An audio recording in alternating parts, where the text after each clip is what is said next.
Imagine for a moment, if you would, that you're going about your everyday business, and you find yourself in a general store at a random time. After you collect your items, while headed for the checkout, you see an assailant, unknown to you, who draws a gun on the store's clerk. At this moment, most common philosophical inquiry ends, for the existential questions of existence and certainty seem slightly less important at this point in time. In fact, really a lot of thought ends when one is in such predicaments. For example, the type of gun being pointed at the clerk, the brand of shoes the assailant is wearing, and the land speed of the common Cheeto. One inquiry does remain on the mind, however, and that is what you are to do in this situation. Do you make a run for it? Perhaps fight the assailant, possibly determine his needs, cooperate, yell for help, etc. Doing is the essence of being's going about existence, and since the act of not doing is not an option, as it would be doing, just a form of that, we are left to wonder what it is we are to do. What should you do? Would it be appropriate to play the vigilante, the good Samaritan, the hero, the bystander, or even the diplomat? This necessity to act becomes a complex puzzle, as in split seconds from the gun's drawing to your acting, you run down a list of preconceived rules and strive to work out the proper course of action. Although as the scenario stands thus far, it appears to have neither a wrong nor right solution. In truth, your decision lies between two rational courses of action. Your decision lies within your interpretation of the present morality. Either you abide its advisement on right and wrong, or you, having found the present insufficient, amend this morality in hopes of bettering morality through your acting. The decision you make, whether cognizant of the consequences or not, reveals a fundamental role your actions in this world have upon morality. The morality I use here is not some absolute list of moral laws, but rather a synthetic pattern of human doings. The example above lays out the way in which we go about a process of interpreting this morality in order to abide or amend it. This project's aim is to explore a question similar to Christine Korsgaard that she brings up in her book, Sources of Normativity, asking what determines what we ought to do in particular actions in a particular way. She says, quote, "Where do we get these ideas and outstrip the world we experience and seem to call it into question, to render judgment on it, to say that it does not measure up or that it is not what it ought to be?" More so, I want to investigate this question in the context of being's dynamic nature and varying conception of the right way in which to act. Using a Heideggerian framework for the setting of our story, I will examine Dasein's acting in the world, which brings about this morality, and then Dasein's reflection upon the thus created morality to reveal its power over this morality, thus which it can be changed by Dasein's use of justice and reason. To begin this investigation, first you must meet the cast of this metaphysical sitcom. I feel the basic ontology that Martin Heidegger establishes in his work, Being and Time, will help me in establishing the groundwork for this project. Heidegger begins by laying out the building blocks for existence and emphasizes from the beginning the importance of totality, through which he calls a unified phenomenon. There is a distinction, he points out, between beings and the world around them, but due to their contingency upon one another, he always states the phenomenon as being in the world. To thoroughly study this relationship, Heidegger gives us first being, what he calls Dasein, and the world and how they relate through what he terms the care structure. Dasein, in the terms Heidegger coins as the ontology of being, he names Dasein as that which we must ask questions on existence, and for my purposes here, what we ought to do in the situation. He says in Being and Time, Dasein always understands itself in terms of its existence, in terms of its possibility to be itself or not be itself. Dasein has either chosen these possibilities itself, stumbled upon them, or in each instance already grown up in them. Dasein is the being who enters into situations, such as the general store example in the beginning of this paper. It is faced with a choice and must act upon it. Heidegger makes an important point also that Dasein is always being my own being. Thus, we see Dasein in ourselves, and the account becomes first person. In order for Dasein to do what Dasein must, Heidegger makes the second distinction to this totality. Dasein is just one subject in this picture, but in order to ask it the question we wish to, what we ought to do, it must be placed in the entire picture. Heidegger calls the other things in this frame, that which is not Dasein, the world, which is comprised of things.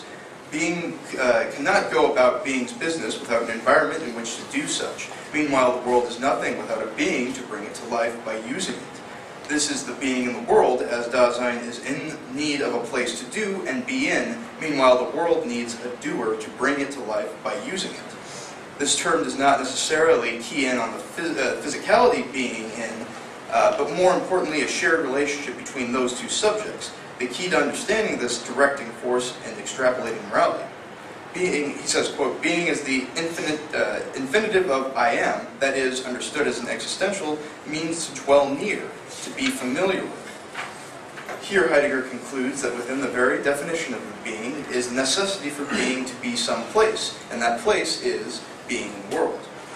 Heidegger has now set the stage for us with this diagram of being in the world, but now he looks at the kinetics of this relationship and really looks into the necessity of this totality. Heidegger looks back at the world and talks of things which exist in the world with Dasein, which are there for Dasein.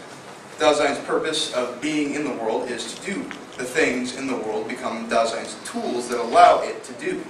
It is in their ability to help Dasein do, their handiness, as Heidegger calls it, that value is derived. This lays out the essence, I feel, of the relationship between being and world. Heidegger here uses the example of the craftsman, Dasein, and the hammer, thing, which acts as the craftsman's tool to do in the world, thus propelling being in the world.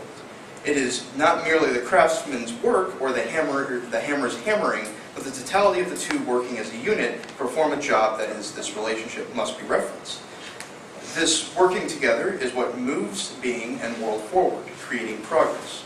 This progress I described is based in the fundamental structure of Heidegger has already established that Dasein must be as being in the world. Now, through care, he must maintain how this continues, as being in the world must be a constancy, an embodiment of momentum. Heidegger states that as Dasein is in the world, it is faced with a sort of ability to choose how it goes about this task. Therefore, being needs to be one step ahead of itself. Dasein is always already beyond itself, as he says, not as a way of behaving towards beings, which it is not, but as being towards the potentiality for being, which it itself is. As we enter the structure of care, Heidegger points out that Dasein is presented with an infinite number of possibilities, in need of narrowing down so as to allow for Dasein to go about care in everyday life. As things become more real, Dasein cuts down its possibilities towards the outcome for which Dasein will go about. The characterization of care as being ahead of itself and already being in, as being together with, makes it clear that this phenomenon, too, is yet structurally articulated in itself. Care, then, is the direction in which being is being in the world by way of being always already ahead of its own being. Care's narrowing down of possibility therefore gives us the Dasein a way in which to perpetuate our own existence. When observed as a totality, we see a collective of Dasein perpetuating the care structure and are led to ask what the consequences of such a totality are. To this point, Heidegger has given us a photograph of existence and even set it into motion by way of the care structure. My interest now lies now in the consequence of a continued care structure. Keeping to Heidegger's intentions of totality, I will now just look at the being in the world relationship in itself, but in relation to the totality of many Daseins going about care over the span of history. In doing this, I hope to siphon out what it is that gives being the advisement on what it ought to do in certain situations. First, I feel a couple of fundamental characteristics of Dasein need to be more explicitly stated to get at the context we must see Heidegger's world within. I ask as I explore further into Dasein, what is it that gives Dasein a need to do or be? What is it, that is, what is the motive of Dasein? In Heidegger's framing, I see two fundamental prerogatives contained within Dasein. First, Dasein has a drive to explore and use the things of this world. It then has a curiosity to attain value and use out of the thing. The craftsman must seek out a tool that will allow him to complete his work. Dasein is curious towards finding a tool, or the right tool, eventually even the best tool for the job. His curiosity is conducted through logic.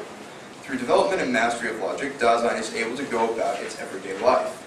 The second key characteristic of Dasein is a vested self-interest towards Dasein's own existence. While curiosity explains Dasein's ability to seek out new tools in order to do, the self-interest explains Dasein's need to sustain the care structure and to continue doing. This self-interest works to prevent Dasein from discontinuing doing or being. As Dasein is necessitated as being in the world, it has a vested interest in its own preservation and perpetuation so as to continue the care. After all, what would be of the care structure if one cycle was merely enough? The key to existence is that it must continue doing and being in the world, and in this cycle the collective Dasein creates a way in which this is to be done.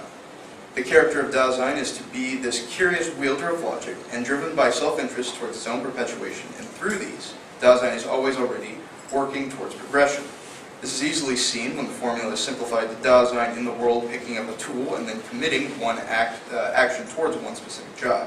Again, I must emphasize the totality of this unified phenomenon. This is not just one Dasein in an isolated work with one job, but in the modern world especially, we see multiple Daseins interacting in a complex and large world, sometimes using many tools to complete many jobs simultaneously.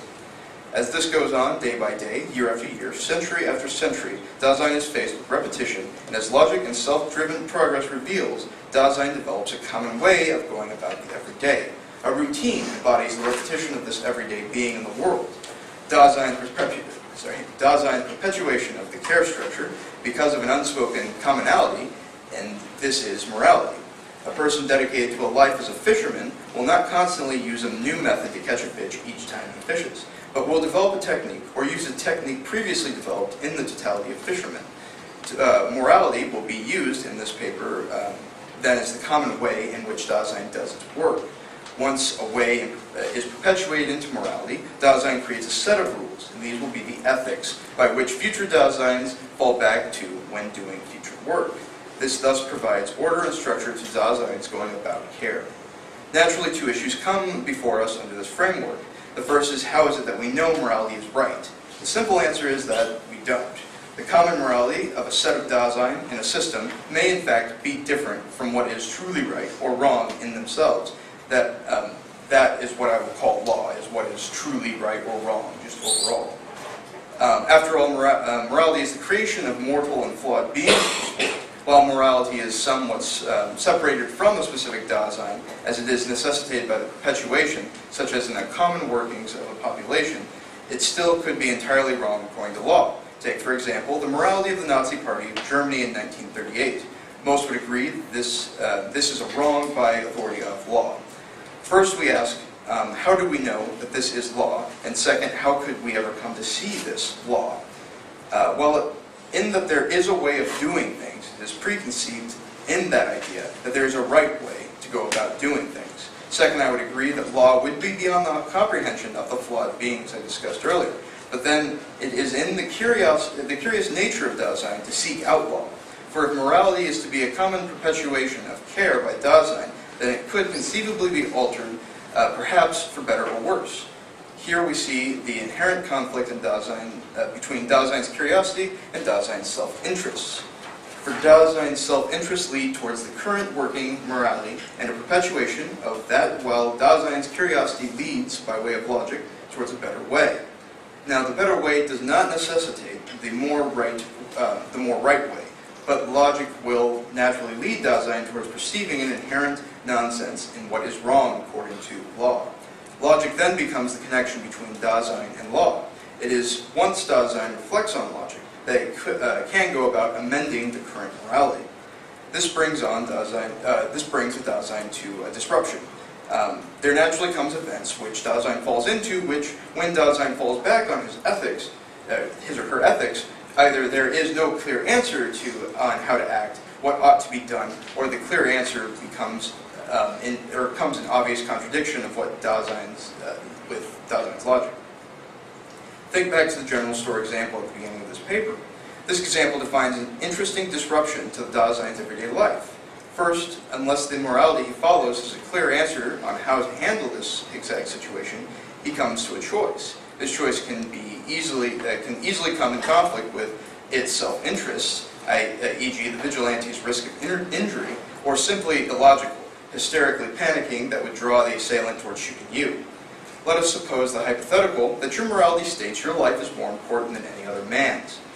Therefore, when you consult your ethics, the life of the clerk should be of absolutely no care to you. Now, this is quickly fed to and received well by your self-interest, but perhaps your curiosity in this moment asks, How is it any one human life is greater than the other? If this curiosity and logical stream is strong enough, perhaps your actions work to preserve all the lives involved in this scenario. There, an important phenomenon has occurred. When the Dasein finds itself in a scenario for which he falls into disruption, he may choose to go one of two ways: either to abide by his ethics, or following the current morality, or to act to amend morality, bend it more towards what logic tells you is right, is law. This act of amending morality or redirecting it is justice. Justice is thus the check that one would hope can keep society from creating morality and perpetuating one that inspires evil and wrong by law. For it is through the perpetuation of just actions that Dasein, as a totality, can manipulate morality more towards law, although debatable, possibly resulting in the end as a unison of law and morality. Where it was once seen that we are humans on earth, and morality is our perception of one true law imposed by some superior force, I wish to look at it from a different angle to illustrate my point. Rather, the system of Dasein in the world, being in the world, is a substance on a land between two rivers moving forward. One river is robust and true, but always at a distant view from us, and thus a snaky, murky body that is near us, and we use as a guide forward. With logic, perhaps, as our binoculars, we can see the clear, perfect river in the distance. It is through good navigation, acts of justice, that we can direct this river, morality, towards law in the distance. Here I have shown the relationship between our actions and justice through a Heideggerian conception of the world. For Dasein is a curious and self-interested being, working to perpetuate the care structure as far as the totality is concerned, but in each individual being in the world must balance out their two fundamental characters in order to achieve a sort of rightness in which the everyday life is directed. For in disruptions, Dasein can consult the ethics which advise on what one ought to do according to the current morality. But when logic sees past the ethics giving a glimpse of law, Dasein may choose justice. When the totality of Dasein seeks out justice, morality itself is amended towards a closer representation of law. As Dasein is driven to always be in the world and perpetuate this care structure, this avenue in creation always for Dasein to correct and progress itself. What is next for Dasein comes in the importance of the faculty of reflection, for upon reflection of one's actions, Dasein is always already working towards a progress and betterment of the care structure. Reflection can lead towards deriving a tool out of logic and reason to do Dasein's greatest task towards the world, and that is in seeking out justice so as to amend morality and better the unified phenomenon of existence.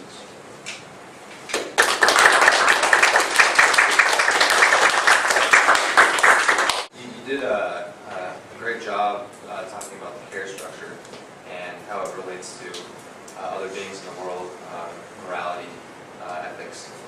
I'm curious as to why you didn't include like a longer analysis of Mitdasein, being with one another. I'm just curious as to why you steered away from addressing Mitdasein and being with. And my understanding of Heidegger was that morality really comes out of, or parts of morality, major parts of morality really comes out of Mitdasein, being with. I'm just curious as to why you didn't give like another analysis of Mitdasein and stuck more with care instead of concern. Well, that was actually the original name of this paper 3 months back, but I realized that this paper could go on for many, many more pages if I wanted to really get into Mitdasein. I felt care structure really more so embodied the idea of how it needs to keep going, how we need to keep going towards progress. Well, Mitdasein kind of gives you the idea of why we need to have this idea of a collective morality. My only issues were the sources of everything. I came up with three main things and no like beginning, and so I didn't want to start chicken or egg conversations or anything like that. But yeah, I get your Mitdasein and the being with others, and you talked about that a lot in your paper as well, concerning death. But it would merely space was kind of my major issue with omitting it. But it does. I can see the importance of that. It's just I felt I want to talk about this in kind of simplistic way, talking about just Dasein, because I know that when you get into Heidegger, you can really just melt your audience. So I want to keep it in that simple way, but still I kept pointing out over and over again, totality. This isn't just me doing all this stuff, one time, one thing. It's all kinds of intertwinedness. Other questions? Yes, Dr. Abrams. Oh, I'm sorry. No, Go ahead. Oh, two questions for Scott. One, you mentioned Christine Korsgaard at the beginning of your sources of normativity. I was asking one if you could speak to her influence or her interpretation of Kant's categorical comparative and how that influenced your paper. And second, I was wondering how you would consider the Levinasian conception of the other, being confronted by the other, and that defining yourself into the Heideggerian notion of Dasein. And one obviously you start with the other, and you define yourself from that, and in the other you start with Dasein, and then you define everything else from that perspective. And I was wondering if you could kind of treat that issue as well. I had a little bit more of an analysis of Korsgaard in the original drafts, but I felt it was unnecessary, and it just would have kind of bored you because it didn't really. I wanted to get to my ideas, so I was being selfish. I apologize. But Korsgaard and I really loved her introduction of that book, Sources of Normativity, because she starts with Plato and runs through Kant and says, "Look what we've done. Like, what ought we to do is this whole question." And I kind of laid that out, and as she goes about that, she's like, "But we never figured that out. What ought we to do?" And so she says, to form a theory, we need these various rules, and I kind of laid them out, like, you need to address yourself when you're doing this. It needs to not radically change our conceptions of morality. We can't just start thinking that killing people is all right based on your theory or something like that. She had several rules, and they're still followed, and you can probably trace it out. I just didn't explicitly state them. But it's funny because Kant does play a large role in this because of the whole Copernican turn, the idea that we put value in things. And I could have gone into that a little bit more at length, but then the paper would have gone into 1,000 pages, I suppose. But then that's interesting that it goes into your second question about Levinas and others and kind of seeing.